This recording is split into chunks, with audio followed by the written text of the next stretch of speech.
Rachel put herself up to the other eye hole. "It is walking towards the way out," she said. The goblins were in a panic. Rachel and Thirsty even saw one of them trying to climb the castle wall. "Stop that thing!" Jack Frost yelled. "It is just a bit of wood shaped like you." He started to stride towards the wooden giant. Then he saw a crowd of goblins running towards him. "Stop!" he screeched. The goblins kept running. "They're not stopping," said Rachel, gasping. The ice lord turned and ran from the crowd of frightened goblins, still yelling. The giant ducked to go through the entrance, and then Rachel and Thirsty were outside the castle. "Hooray!" they cheered. As soon as they were out of sight of the castle, the giant goblin stopped. Rachel reached out to squeeze Thirsty's invincible hand.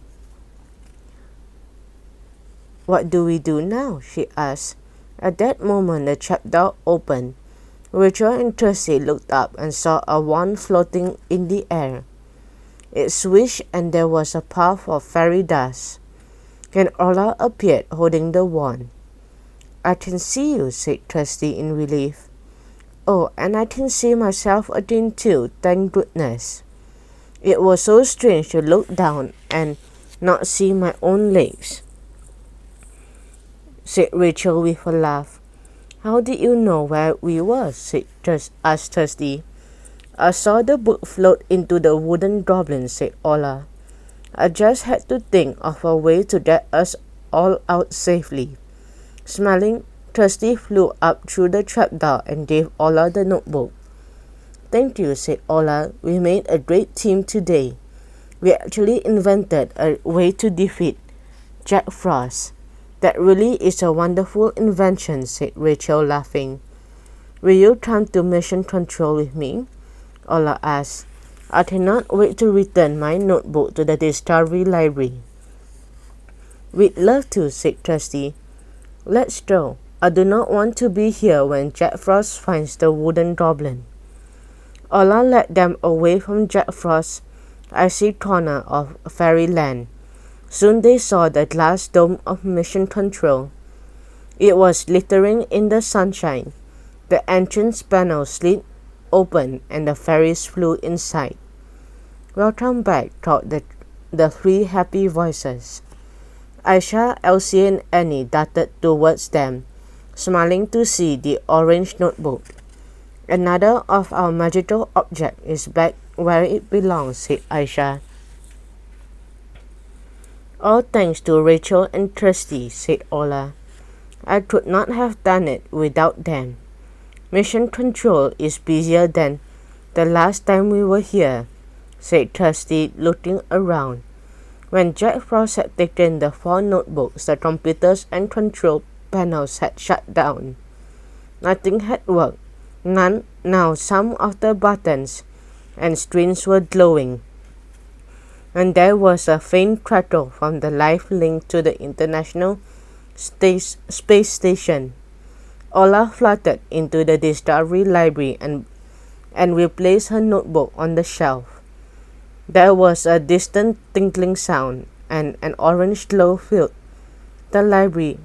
At once, even more computer screens lit up. Orla clapped her hands. "Half of Mission Control is working again," she said. All the Discovery fairies were smiling, but Rachel noticed that Annie and Elsie still had sadness in their eyes. "I promise that we will find your notebooks too," she said. "Jack Frost will not get away with this." "Thank you," said Annie and Elsie, holding them both. "For now, I think I should send you back to your sleepover," said Orla. "Before you do, could you refill our lockets?" Trusty asked. "Queen Titania let us carry just enough fairy dust for one trip to Fairyland."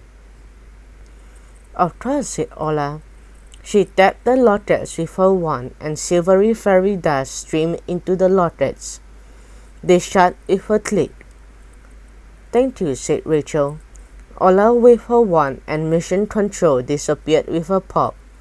Rachel and Thirsty were once more standing in the corridor outside the Gallery of Inventions. Their wings had disappeared and they were humans again. We are back at the Science Museum, said Thirsty.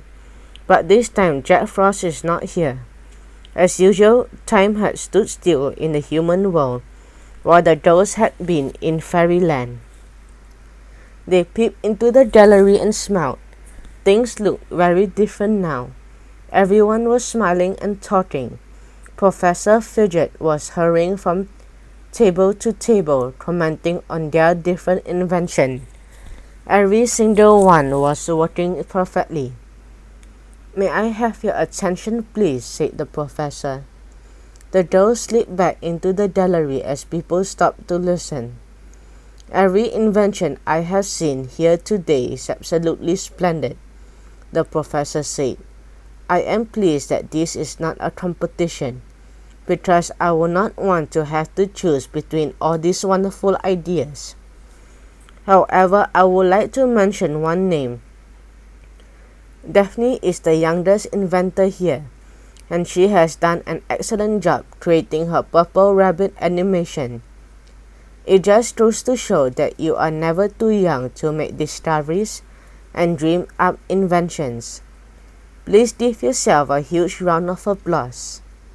Everyone clapped and the dolls went to join Daphne. Well done, said Rachel, smiling. Thanks, said Daphne. I want to be an inventor when I grow up. Then I bet you will, said Thirsty. It is almost time for bed, said Professor Fidget. But first there are copies of some of the most famous toys ever invented in the middle of the room. I thought you might like to try them out. Smiling, Daphne led the way towards the collection of spinning tops. Behind her, Rachel and Thirsty shared a thoughtful glance. Jack Frost still has 2 of the magical notebooks, said Rachel. I hope we can help to find them all. We can and we will, said Thirsty.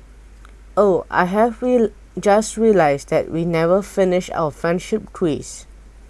Rachel squeezed her hand.